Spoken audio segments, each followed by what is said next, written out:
அனைவருக்கும் வணக்கம். கோகுல். இதில இன்னைக்கு நான் உங்க கூட பகிர்ந்துக்க போற விஷயம் என்னன்னா, ஒவ்வொரு வீட்டுக்கும் ஓட்டர் இன்ஃபர்மேஷன் ஸ்லிப் வாக்காளர் தகவல் சீட்டு அப்படின்றத குடுத்துருப்பாங்க. அது எதுக்காக குடுக்குறாங்க அப்படின்னு பார்த்தீங்கன்னா, மேண்டேட்டரியா 3 விஷயம் முக்கியமா நம்ம பார்க்க வேண்டியது இருக்கு. Part number, serial number and polling station name. அதாவது பாகம் எண், வரிசை எண், வாக்குச்சாவடியோடைய பெயர்கள். இதுக்காக தான் இந்த வாக்காளர் தகவல் சீட்ட வந்து குடுக்குறாங்க. அதுவும் இல்லாம இன்னொரு விஷயமும் குறிப்பிட்டிருப்பாங்க. வாக்காளர் தகவல் சீட்டு வழிகாட்டுதலுக்கு மட்டுமே வந்து பயன்படுத்தப்படும் அப்படின்னும், வாக்குச்சாவடிகள்ல அடையாளச் சான்றாக பயன்படுத்த இயலாது அப்படின்ற ஒரு விஷயத்தையும் குடுத்திருப்பாங்க. மத்தபடி எப்படி நம்மகிட்ட ஓட்டர் ஐடி இருந்தா ஓட்டர் ஐடி வச்சு ஓட்டு போட்டுக்கலாம். அப்படி இல்லன்னா வேற என்னென்ன ப்ரூஃப் இருந்தா ஓட்டு போட முடியும் அப்படின்றத டிஸ்ப்ளேல குடுத்துருக்கேன். அதையும் நீங்க கொஞ்சம் செக் பண்ணிக்கோங்க. சப்போஸ் பணி நிமித்தம் காரணமாகவோ, மைக்ரேஷன் காரணமாகவோ நீங்க இந்த ஓட்டர் ஸ்லிப் வந்து வாங்கல அப்படின்னா, உங்களுக்கான ஒரு சின்ன வழிகாட்டுதல சொல்லிடுறேன். நீங்க இத ஃபாலோ பண்ணிக்கோங்க. சப்போஸ் உங்க ஃப்ரெண்ட்ஸ் சர்க்கிள்ல யாராவது கேட்டாலும், இந்த தகவல வந்து நீங்க பகிர்ந்து தெரியப்படுத்துங்க அப்படின்றது கேட்டுக்கிறேன். நம்ம எல்லாருமே மொபைல்ல கூகுள் யூஸ் பண்ணியிருப்போம். அதில எலக்டோரல் சர்ச் அப்படின்ற ஒரு வெப்சைட் கூட போங்க. அதில first option ECI voter information இருக்கும். இதில வந்து 2 ஆப்ஷன் குடுத்துருக்காங்க. சர்ச் பை டீட்டெயில்ஸும் நம்ம பண்ணிக்கலாம்.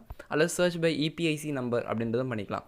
EPIC nothing but electoral photo identity card, அதாவது வாக்காளர் அடையாள அட்டை எண்ண தான் வந்து இபிஐசி அப்படின்னு சொல்றாங்க. நீங்க வந்து உங்களோட ஓட்டர் ஐடி நம்பர் போட்டுட்டு, எந்த ஸ்டேட்ன்றத மென்ஷன் பண்ணிட்டு, கேப்சாவ நீங்க டைப் பண்ணீங்க அப்படின்னா, உங்களுக்கு டாக்குமெண்ட் வந்து ஆட்டோமேட்டிக்கா டவுன்லோட் ஆயிடும்.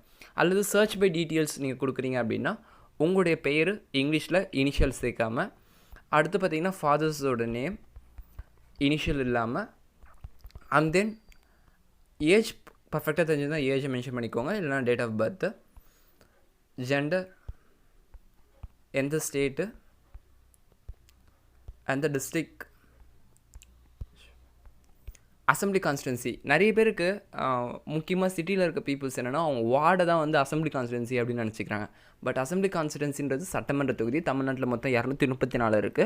நீங்க எந்த சட்டமன்ற தொகுதியில வரீங்க அப்படின்னு உங்களுக்கு தெரியல அப்படின்னா, எய்தர் நீங்க அப்பா அம்மாவுடைய கார்டையோ அல்லது அண்ணன், அக்காக்களுடைய கார்டுகளையோ ப்ரிஃபர் பண்ணுறது நல்லது அப்படின்றத தெரியப்படுத்திக்கிறேன். இதெல்லாம் நம்ம மேண்டேட்டரியா போட்டுட்டு, இங்க கேப்சாவை நீங்க வந்து டைப் பண்ணீங்க அப்படின்னா, கொடுத்துட்டு சர்ச் கொடுத்தீங்க அப்படின்னா, உங்களுக்கான டீட்டெயில்ஸ் வந்து டவுன்லோட் ஆயிடும்.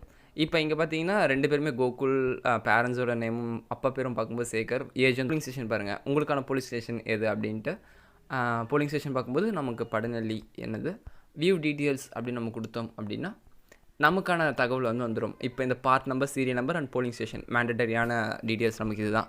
இப்போ இது எடுத்ததுக்கப்புறம் நம்ம ஈஸியா ஒரு ஓட் போடுறதுக்கு வந்து ஈஸியா போயிட்டு அணுக முடியும் அப்படின்றது தெரிவிக்கிறேன். அந்த இடத்துல க்ரவுடு கூடுறத நம்மளால தவிர்க்க முடியும். ஈஸியா ரெஃபரன்ஸ் பண்ணும்போது டைம் டிலே போன்ற விஷயம் வந்து நம்ம ஈஸியா வந்து பிரேக் பண்ண முடியும்.